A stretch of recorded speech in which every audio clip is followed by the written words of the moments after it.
This is the Side Hustle Show with Nick Loper, episode 9. Welcome to the Side Hustle Show, where aspiring part-time entrepreneurs learn how to turn their side hustle dreams into reality.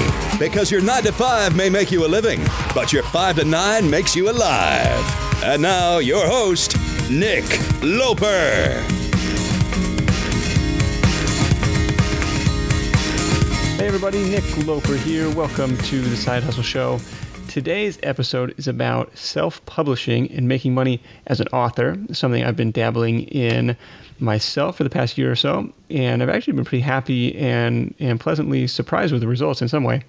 So I wrote my first book last summer, Virtual Assistant, the ultimate guide to finding, hiring, and working with virtual assistants, primarily to make my virtual assistant site look more legit. I figured visitors would come to the site, see that I was a published author on the subject, and view the content with more authority and credibility.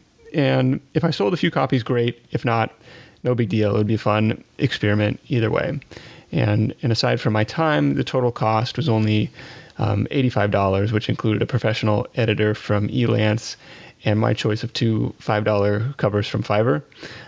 The one I ended up using was definitely one of my biggest Fiverr success stories. So you can publish, self-publish very cheaply. And, if you've got some friends that are English majors or something, you could have them edit for you and avoid that cost too. But after publishing, a funny thing happened. Only 2% of the visitors to my site even ever looked at the special book page I made. And of those, and only 2% of those people ever ended up buying it. So in that sense, it was a little bit surprising, the results from that front. But lately, the book is still selling around one copy a day, which ends up being close to $100 a month in relatively passive income at this point, which, it's not a ton of money, but it's still pretty awesome, right? I imagine if I can grow my portfolio of titles a little bit more, it has the potential to really start adding up. So it turns out the Amazon marketplace is huge. It has a ton of buyers there. I forget the number, but almost who doesn't do business with Amazon, right? Nearly every sale I've made has come through their ecosystem rather than from my own site. And I think that's a really important point to make, in that there's an opportunity for aspiring authors to succeed just by virtue of being available on their platform, by showing up to the game, even if you don't have a large audience of your own. It's like the guy hawking programs outside the stadium. He might not sell very many, but he will definitely sell zero if he's not there at all. And to be sure, so full disclosure, my hourly wage as an author is abysmal, but it's something I like to do, and it's only getting better over time. And of course, publishing has many benefits outside of making money too. Now, over the course of the year, I've had the chance to meet and interact with several other Kindle authors, most of which are far more successful than me. And most of these interactions happen through Pat Flynn's Kindle author Facebook group, which I'll link to in the show notes at sidehustlenation.com/episode 9. And one of those authors is Steve Scott, who has turned Kindle publishing from kind of an afterthought side hustle into a pretty serious business in a little over 12 months. He now has 15 titles out, plus a few more under a couple different pen names, and more coming out all the time, and is generating thousands of dollars a month in book royalties. It's a really cool story. You can find his books at ebooksbysteve.com, which will redirect you to his Amazon author page. And you're going to get a ton of value out of this interview, because I know everyone has a book inside of them is just waiting to get out, waiting to get down on paper and out to the world. And during the call, Steve shares some great insights from his journey as an author and how you can get started building a passive income publishing side hustle business of your own. All right, Steve, welcome to the Side Hustle Show. Hi, Nick. How you doing? Doing well, thanks. How are you? Pretty good. So you are a pretty prolific Kindle author. I see on your Amazon page up to 15 titles. You're putting out books faster than I can read them. And they're all, really highly rated, and I know they're doing really well. But I wanted to ask how you got the idea to get started. Like, when did you get started as an author? I actually have a couple of answers to that. I published my first book back in February 2012 as more of a traffic generation strategy. I just like I heard that about Kindle, and I just put a book out there, basically repurposing 5 blog posts, and I threw it up there, and I promptly forgot about it for about I would say 4 months or so. Okay. And I know it's like making a sale or day, a price at 99 cents, really not really valuing any of the content. And actually, it was pretty much literally this time last year, right around my birthday, like the last week of June, that Okay. I Happy birthday. oh, thank you. That I decided to publish my second book. So I actually put a little more effort into it, but it's a typical how to make money with affiliate marketing. Nothing really that special. So I knew I had that first book, and I never actually tried that quote unquote KDP free days that they had, and I really had no clue what that could do. So I just decided to, as part of promotion for the second book, to run a KDP promotion on the first book, given away for free. I went away for the weekend for 4th of July. I came back and I noticed that the first book was selling 7 or 8 copies a day, and I was like, wow, this is really interesting. This is actually like for real money. I did a quick calculation that probably pretty much everyone does. Oh, this is $10 a day. That's thousands of dollars a year. Yeah, that's outstanding. So I was like, oh, this is definitely something I want to pursue. But like a lot of things in my life, I had to put it off for about 3 months because I was traveling with my girlfriend for about 2 months. So pretty much wasn't able to take action up until September of 2012. And then pretty much since then, I've been publishing every 3 or 4 weeks. But I guess the one idea that I had while traveling is that if I actually could take the same effort that I would for my blog posts and actually put a ton of really concentrated focus on one individual topic and actually treat each book like it's its own kind of or larger blog post, then there will actually be something there as far as like teaching people individual aspects of running an internet business. Okay, so yeah, you were running an online marketing blog at stevescottsite.com called Yes. Authority or Internet Lifestyle Without the BS. Love the catchphrase there. And so there was a shift in strategy from publishing stuff for free on the blog to publishing in book form on Kindle. Exactly. And I remember putting a ton of effort for like a year or two, a couple of years ago, and pretty much seeing almost no result. Like I would get a lot of traffic, but people really wouldn't do much when they came to my site. They would like the blog post, they would share it, but I didn't have anything to technically offer them besides just one information product. Okay. And I guess what I learned through this whole Kindle process is it's kind of a bridge between information products and having a blog, whereas you could write one Kindle book a month and actually have something to regularly offer your blog followers or readers or whatever type of audience you have. Okay, very cool.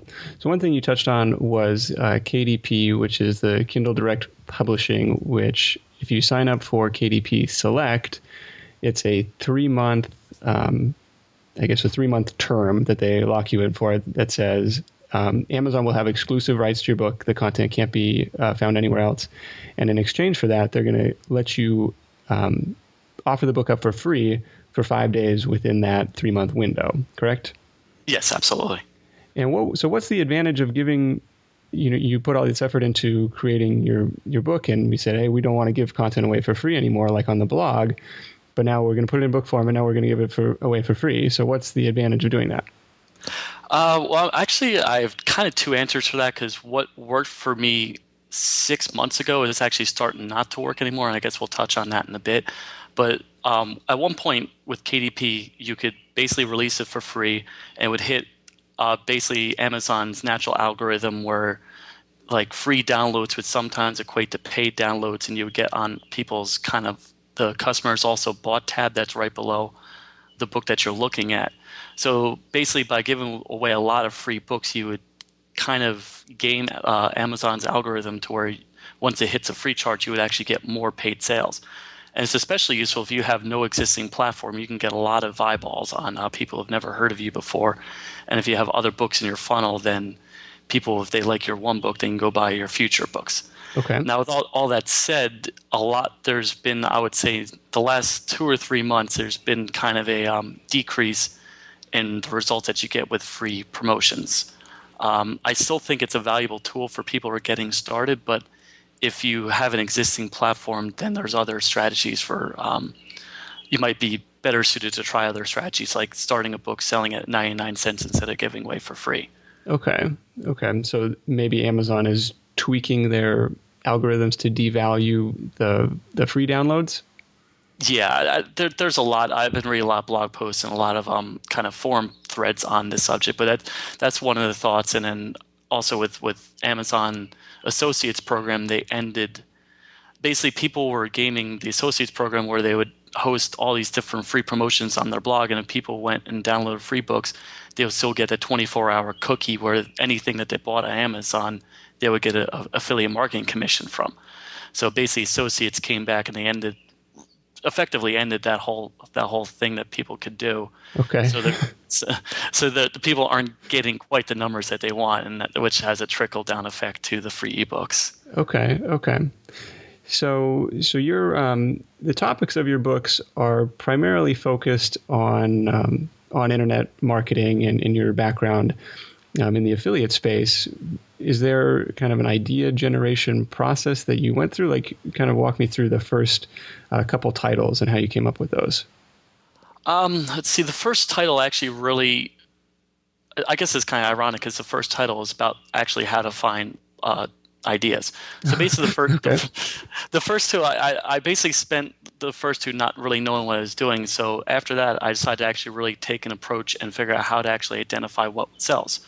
So I actually generated a bunch of ideas. So basically, I just took all my old blog posts and kind of reverse engineered what actually would sell.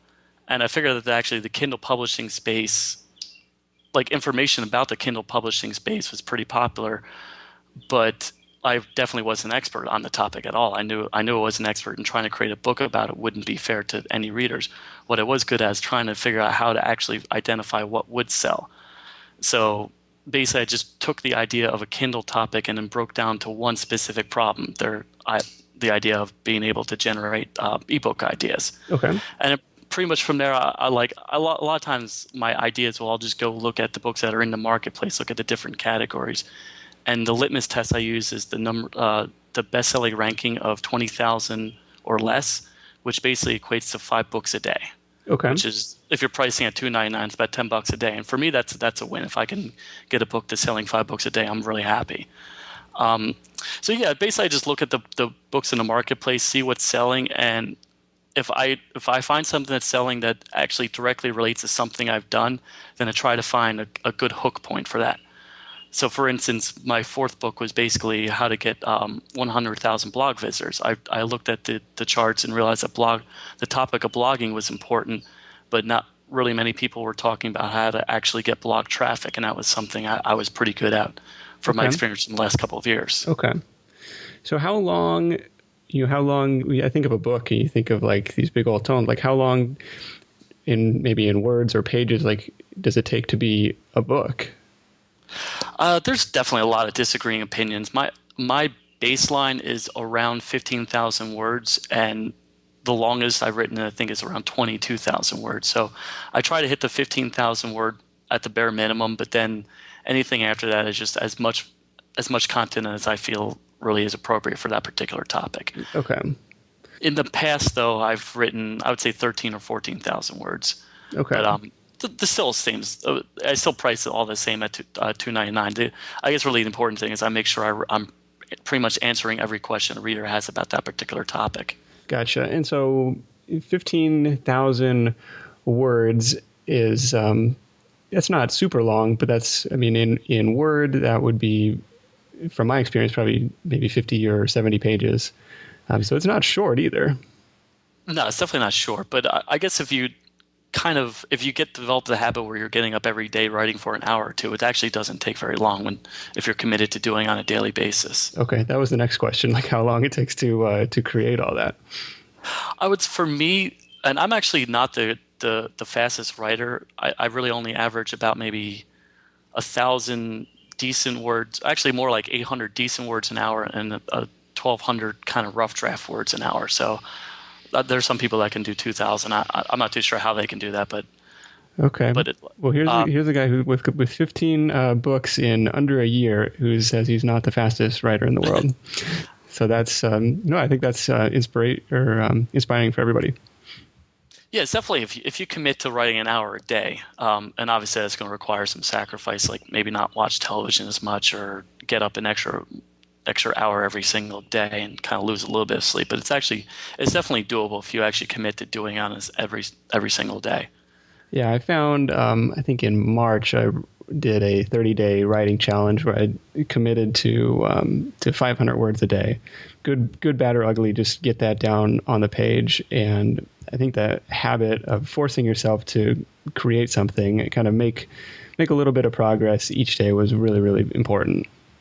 No, absolutely. I think, like you said, even 500 words a day, that can definitely, you're just chipping away a larger goal by doing smaller things. It can be And pretty daunting to say like, oh God, I'm never going to finish this. But yeah, when you kind of take it step by step, it adds up over the course of a couple weeks.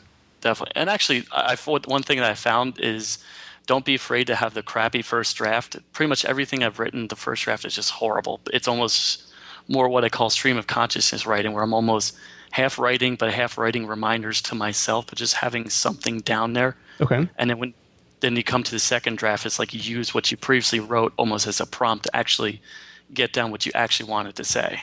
Okay, great. Now, you're writing everything yourself, or have you tried outsourcing any of this stuff? Because that's kind of been a topic of conversation for some people. Definitely. I have a couple rules for how I use outsourcing. For the Steve Scott books, absolutely no. There's no outsourcing. I like to write those myself because half the time the good stuff comes from me kind of going through that second draft and really realizing what I meant to say. Okay. What I am trying with, I'm starting a whole new personal development line of books. I'm working on my third and fourth right now. What I'm doing now is I'm outsourcing kind of the same idea with the rough draft. Is I basically outsource a really good quality rough draft, and then basically I'm going over that, doing almost a complete rewrite, but putting everything in my words. But I find that even just paying $500 for someone to come out with a pretty good rough draft it saves me about a week of time. Okay. And you find just high quality writers on Elance, or is there a special I guess copy or ghostwriter marketplace? Yeah, I'm really sophisticated. I use Elance. Okay. I know there's lots of other places to find them. I think specifically if you want to go to the job board at problogger.net, that's another good place I've heard people use. But I found basically by just doing a mass catacall on Elance and really getting serious with your vetting process and really drilling down, trying to find someone who has specific knowledge with the topic you're trying to outsource, that really helps. Okay. For people starting out, it seems like there's I don't know, you hear about the kind of blockbuster stories of people making it big with fiction with one or two big hits, but it seems like maybe nonfiction starting out anyways is a better opportunity because people are willing to spend money to solve a problem or to help them make money down the road. Absolutely. I think pretty much if you have some knowledge about topics, you can turn what you know into a pretty decent Kindle book.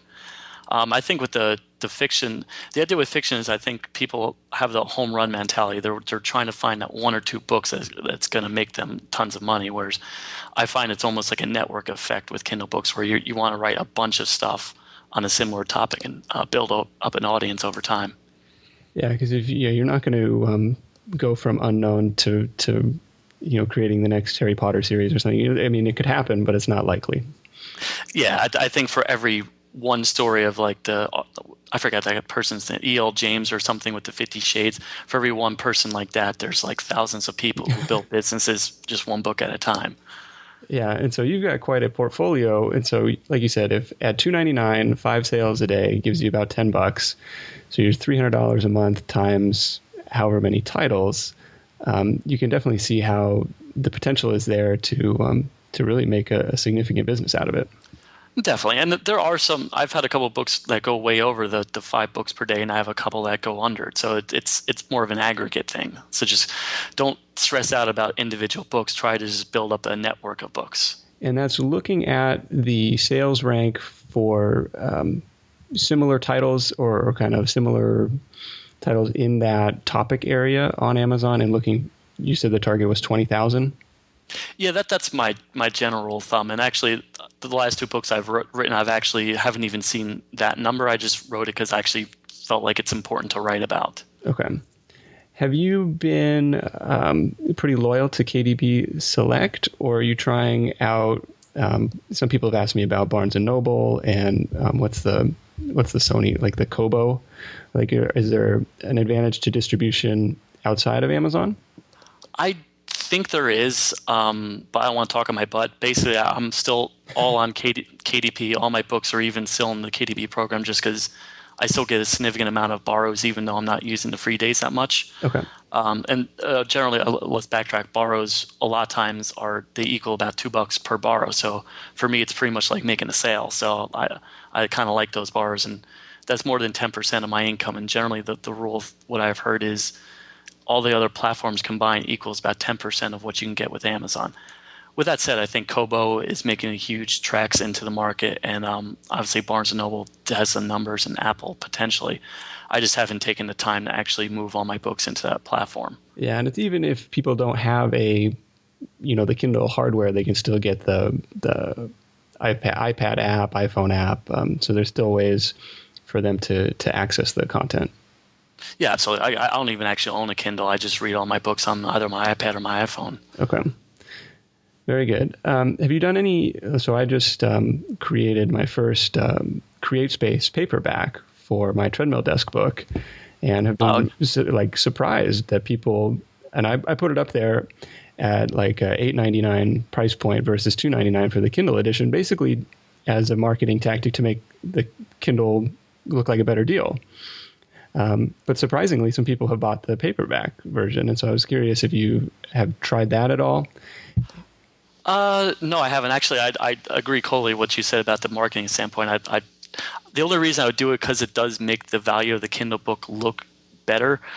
For me, it's like an 80-20 thing where I'd rather the time I'd spend trying to figure out formatting and all that stuff, it could be time spent writing the next book. Yeah. So that's what your virtual assistant's for. Yeah, no, I totally. It's one of those things where I totally agree. I just don't do it. And actually, I think the idea of having a physical book it's a great idea. I'm kind of seeing something that's really working for me, so I'm just trying to be tightly focused on that one activity and not stressing out about how does my book look in paperback form. Okay, yeah, there may be something to that as well as in terms of like adding legitimacy to it. Like, it's even though it's still self-published. It's like, well, there is a physical copy, so maybe it's a step above just like the regular self-published. And no, you're definitely right. And probably when I get back from vacation, I'm probably going to find the one book that sells the best, try to put that in paperback form, and then just see what happens from there. Yeah, worth it to test out. So one thing you mentioned earlier is that the first couple titles were kind of compilations of blog posts that you had previously written. And I think that's a really good point for people who are thinking about starting, becoming an author, and you look back, probably the best example is the 4-Hour Workweek. Goes on to be a number one bestseller, and then you find out after the fact, that this was just a collection of blog posts that Tim Ferriss had written over the years. I didn't know that. Oh, really? And I've even read that book a couple of times. Oh, that makes sense because he has very long, detailed blog posts. Yeah, that's. You definitely can do that with KDP. My one warning is actually what I ultimately did do is go back and delete the blog posts that I referenced, because if you're giving books away for free through KDP, you can't really have it anywhere, even if it's your own content. So okay. What you can do, and I've actually repurposed some of my blog posts for my later book, is just do a simple rewrite of it. And if you've read it one time, it's pretty easy to go back over the content and change the text enough so you're not triggering Amazon's kind of duplicate filter doohickey. Gotcha. I don't know the fancy word for whatever it is. Yeah, but no, that makes sense. I just wanted to bring that up for people. Like, it can be a daunting task to say, well, I've got to write this whole book. Well, I was thinking, well, some of it or a portion of it may already be written in something else you've already created. Absolutely. Yeah, I think that's a great starting point, especially if you're a prolific blogger. You probably have tons of books just sitting on your website right now. Yeah, and that's what Seth Godin has done probably half a dozen times. Oh, yeah, he's the repurposed champion. Yeah, definitely. So is this a feasible side hustle, like for somebody to do in their part-time? You mentioned maybe an hour a day if you can commit. Absolutely. I think it's definitely something you can do in your part time. I think the way Amazon's going is ultimately you definitely want to start building a brand outside Amazon because you don't want to be like what they call a digital sharecropper, where you're building a business off of someone else's platform. So I would say you can definitely hustle. I would say get those first couple books out there and maybe start building a blog in addition to it, or a blog or a YouTube channel or a podcast like you do. You want to have some sort of other platform where you can build an audience that gets on your email list. And I think that's most important. Is like you definitely want to have an email list because if things change, you still have a group of people who like your content. Okay. Speaking of email list, Email Marketing Blueprint, the ultimate guide to building an email list asset, $2.99 on Amazon by Steve Scott. That sounds familiar. Awesome. Any other, I guess, tips for aspiring authors looking to get started on this platform? I think everybody should have a book. I think everybody's got a book in them, and there's no better. I was at a conference. He says there's no better business card than saying you're a published author and say, hey, here's my book. I think I was at the same conference. I heard that. I remember that line. Yeah, it's definitely. I would say just commit. I'm trying to think of actual actionable stuff. I would say definitely commit to the daily writing plan. I would do your research before writing a book. Don't just assume the market's going to buy something. Like actually spend an hour to look at all the different books that exist on the platform. Obviously, don't go and rip off what's written, what's actually already published, but try to find your own hook or your own angle for the content that currently exists. I would say definitely build up a platform, definitely build up an email list. One trick, actually, if you do have an email list, when you actually release a book for free through KDP, you want to have some sort of blurb at the beginning of the book within the first 10%, so people can go to join your email list even if they don't buy your book or download their book. And because that's what shows on the preview. Yeah, exactly. I should have clarified that. Yeah, it's like even if a book is for sale, people can still click on the preview, see that you have an email list, and they can go join your email list. So you can. Oh, that's a great tactic. Yeah, I've used that all the time. I would say get about 30 to 40 subscribers a day just from Kindle traffic. Wow. So it definitely helps to build up. Like you can definitely use Amazon to build up your email list. Yeah, that's huge. And so is there an end game in terms of making these $2.99 sales? Like, is there, some people are using it for lead generation to sell something bigger, maybe personal coaching or some other information product, or you're just in it to sell more books?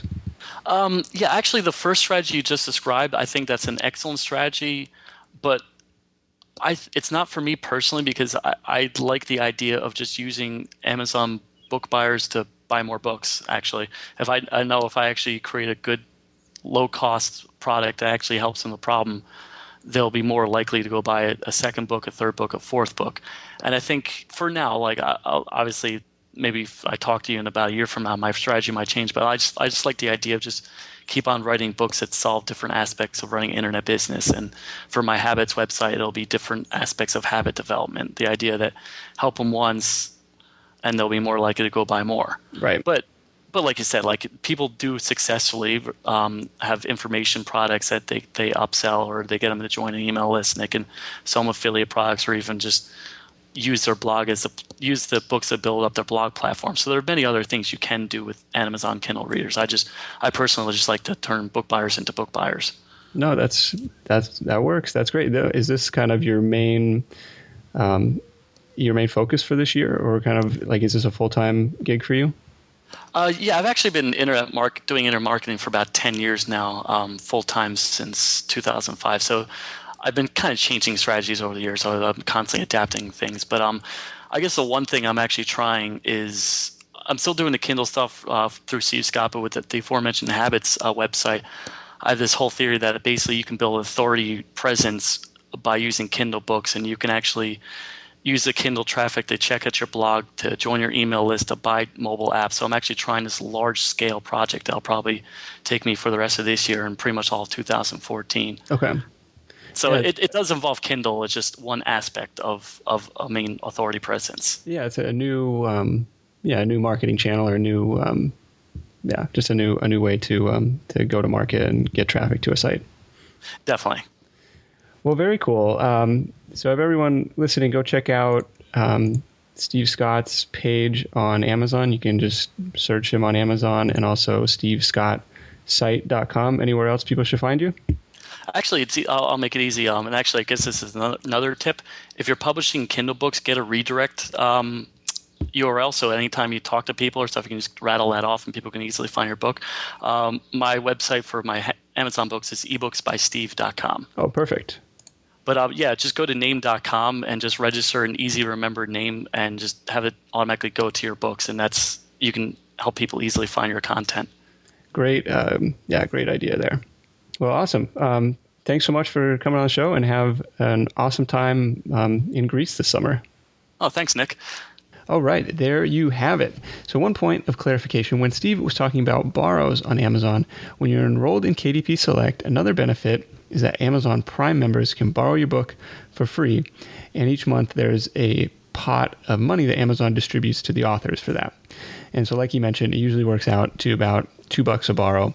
And so as Amazon pushes Prime more and more, it's just one more benefit of granting them that exclusivity for your book. And I found that you can generate more borrows when you price your books higher, because I believe people only get one borrow a month, so they're more likely to spend it on an $8 or $9 book than a $3 book. So there's some sensitivity analysis and some testing to be done to find the optimal price point for your work. And that's our show. So tremendous opportunity out there. Even though the game is constantly changing, I'm still bullish on Kindle publishing and hope to have another title or two out in the near future. But I'm curious, what do you think? Are you going to publish a book?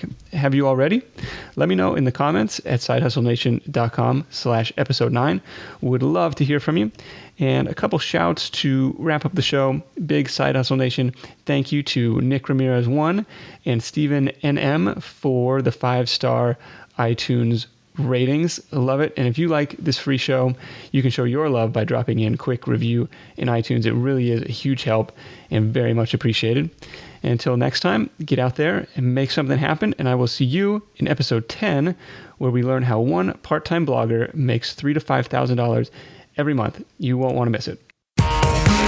Thanks for listening to The Side Hustle Show at www.sidehustlenation.com.